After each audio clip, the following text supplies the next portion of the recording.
Hi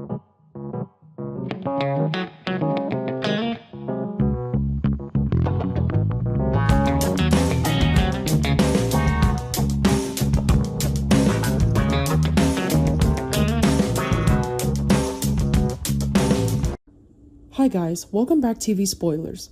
Today I will show about that Devon had been carrying suspicion for days, but suspicion and certainty were never the same thing, and that difference had only been the only thing keeping him from exploding.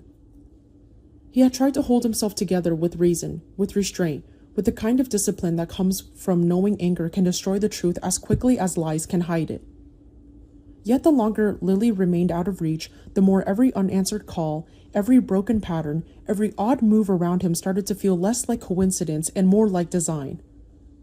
By the time he finally laid the evidence in front of Kane, there was no room left for denial, no fragile benefit of the doubt, no emotional shield that could soften what this meant.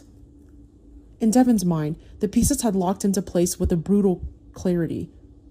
Lily was missing. The timeline bent around Kane's decisions, and every path Devon followed led back to the same source. The realization did not come with relief. It came with rage, and behind that rage was something heavier than fury. Fear. Fear that he had already lost too much time. Fear that Lily, for all her strength, was now trapped in a situation that had gone beyond manipulation and moved into something darker. Fear that the men claiming they were trying to manage chaos were actually creating it. What made Devon more dangerous in the moment was not that he was emotional, but that he had become focused.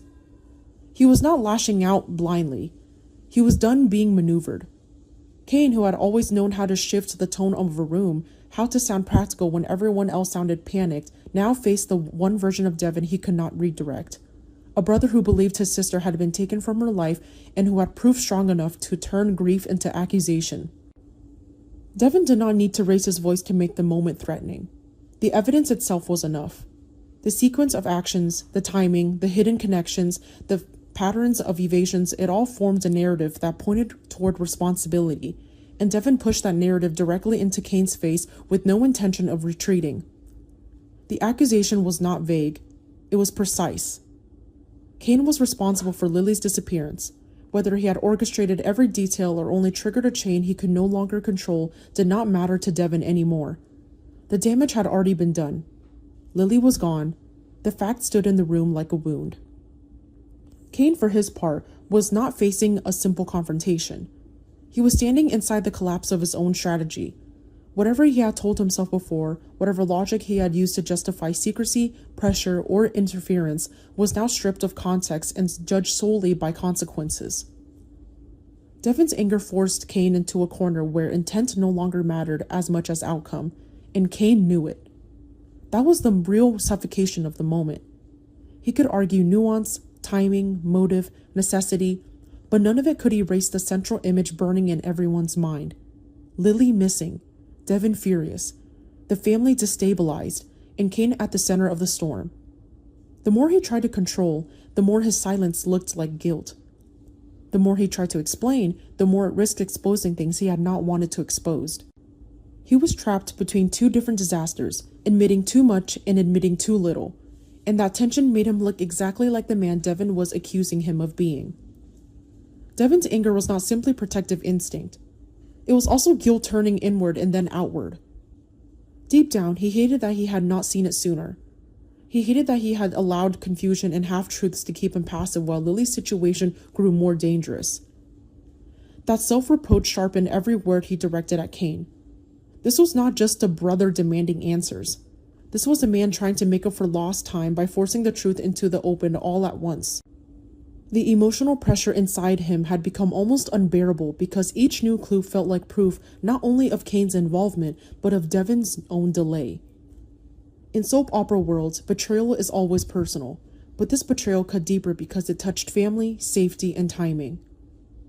Devon was not only trying to expose Kane, he was trying to outrun the possibility that every minute spent arguing was another minute Lily remained trapped wherever she was. And then there was Phyllis, standing in the aftermath of a brutal argument with Daniel, listening to Kane confess, deciding whether to save him, use him, or do both.